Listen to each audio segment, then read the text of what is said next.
Hi everyone, and thanks again for tuning in to Pugs and Stilettos. Today I'm going to be creating for you a DIY traveler's notebook using faux leather.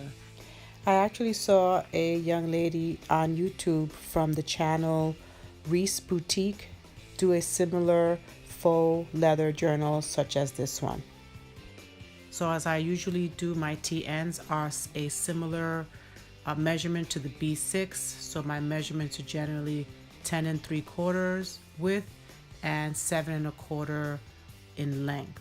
So I have to match a cardstock piece of paper to the faux leather and make sure that they match.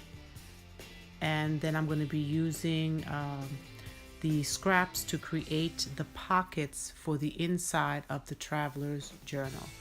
The faux leather I actually picked up at Hobby Lobby. If you're interested, it was $4.99, and you can use a coupon if you have one. So once you cut the pockets to the desired measurement, you could use like those secretarial pockets and give them a nice little curve, one in the front and one in the back.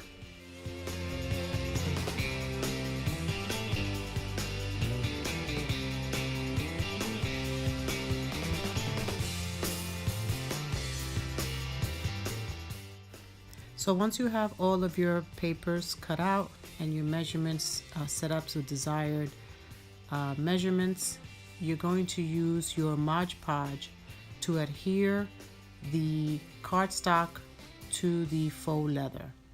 You want to make sure that you really cover all the corners, all the edges, so that when you adhere this to the faux leather, it really seals very nicely. So you're going to go through a series of covering the cardstock side with the Mod Podge. At this point now, you are going to trim off the edges. I apologize for my shaking camera. I guess I'm being a little too rough, making sure that all of the bubbles are coming out.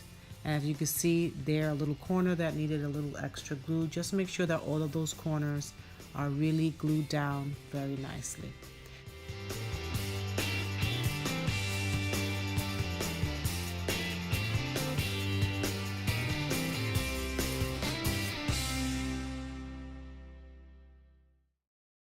So now that all of our edges are nice and clean and cut, we are going to apply the Mod Podge to the cardstock side.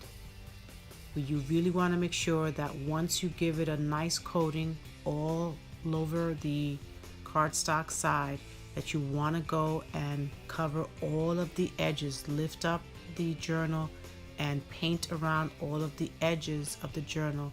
And then before putting it to dry, give it long strokes, because whichever way you leave this Mod Podge, if it's not nice and neat, that's the way it's gonna dry. So you see I used a little too much glue here.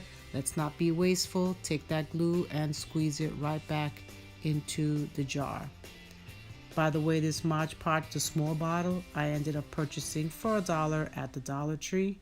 I did go to Michael's and purchase one that has sparkly, I guess, material in it. And that one for 8 full ounces cost me $8. So 2 full ounces for $1 at Dollar Tree is definitely worth it. And I didn't even use, I probably used 3/4 of a bottle for this particular project. But again, as you can see here, make sure you get all those corners. If you have to use a little extra Mod Podge, please do so. You will be giving this a second coat once it dries. So just make sure that every time you let it dry, finish it off by combing through and giving it nice long strokes, so that when it dries, you don't get some funky patterns.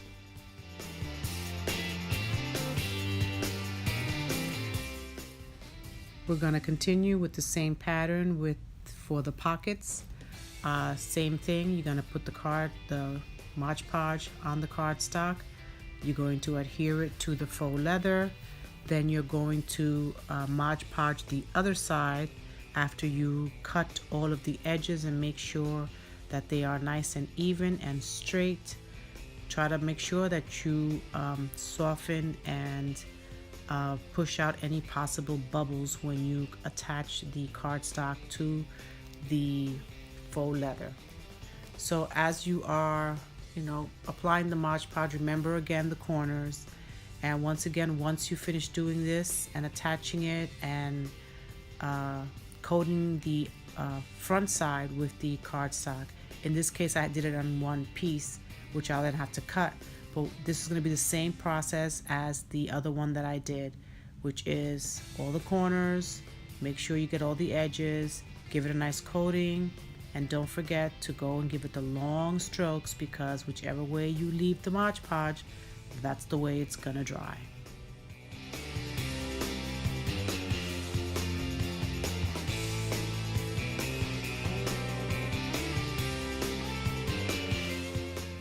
So here we are giving the Traveler's Notebook its second coat. Again, long strokes, and don't forget to pick it up and make sure that you get all of the edges. You want to make sure that you have a very good seal. This will be the same process you will do for the pockets.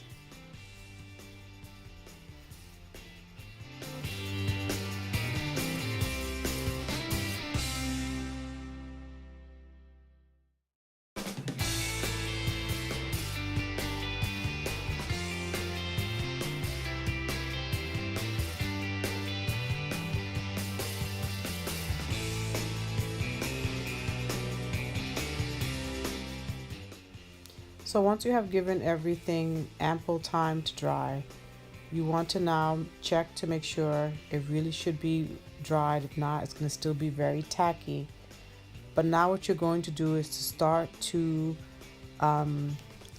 stitch around the pockets, only on the inside portion of the pockets. See, like I showed you here, the outside is going to be attached when I sew the edge around the whole Traveler's Notebook. This way you won't have double seams.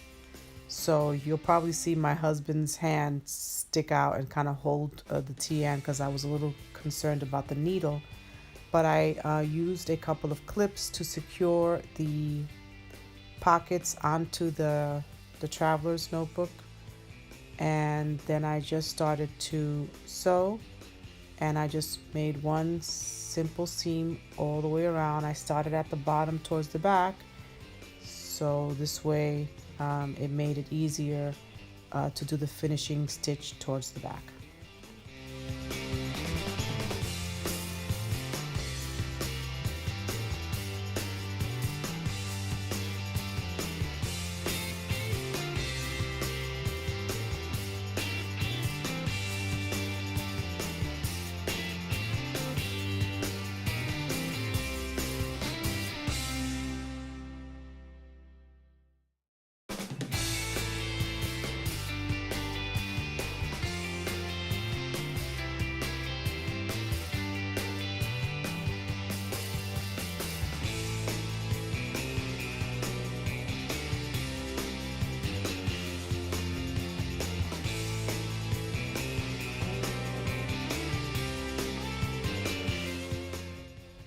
I have to say that I really enjoyed the process in creating this particular Traveler's Notebook. I have made several. I've been making many of them as gifts. Even friends have been ordering them for baby showers and just special gifts. But this particular process with the Mod Podge and the faux leather has really stepped up the Traveler's Notebook up a notch. I really like it, and I'm looking forward to see how I could use Mod Podge with different mediums.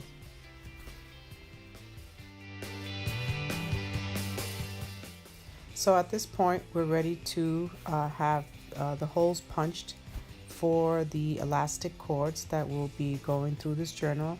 My journals normally have 4 elastic cords, and right in the middle there's another band that holds the journal closed. So for this particular journal, I actually used the grommets. So I used my crocodile to make the holes, as well as to secure the grommets. It really gives it a really nice finished look. And you'll see that I'll have to use a manual one to secure the grommet that goes in the middle for the holding the journal closed. So I had to go downstairs and get a hammer to use the special tool I had for that one.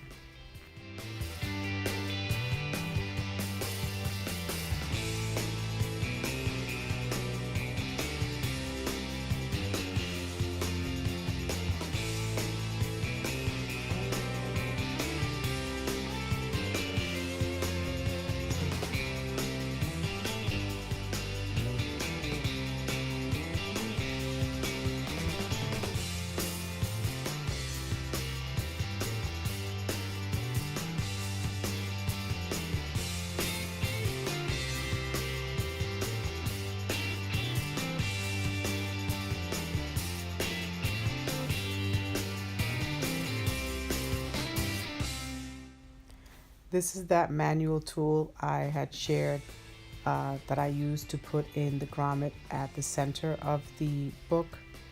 I was trying to see if I could bend the faux leather, but it was way too far for me to use the crocodile. So this is me using the scissors to make the hole in the middle, and then I ended up going downstairs as I mentioned before.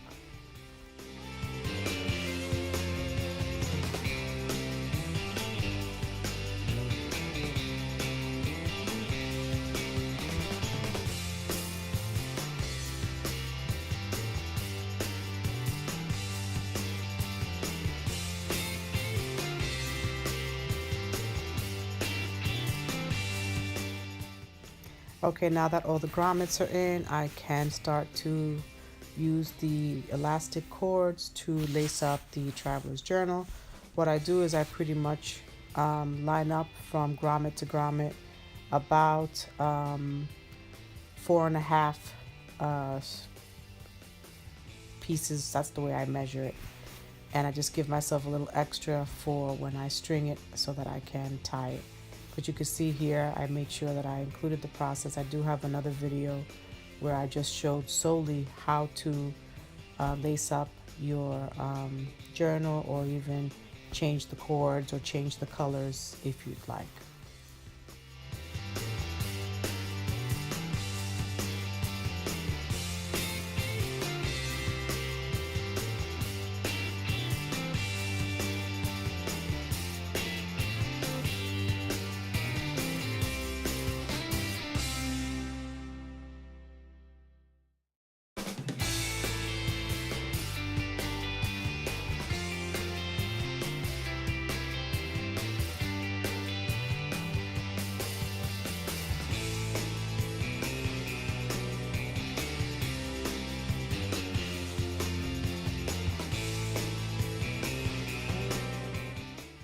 Of course, I can't contain my excitement, so I immediately have to grab one of my journals that I get from the dollar store to insert it into the journal, and I haven't even finished putting in the elastic that holds the journal closed, but you'll see the finished product shortly.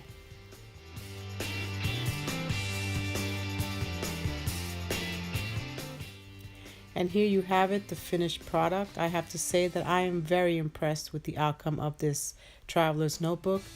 This Mod Podge and faux leather journal has exceeded my expectations. I hope you enjoyed this video. Please be sure to subscribe. Any comments are greatly appreciated. Thanks for tuning in to Pugs and Stilettos. Be well.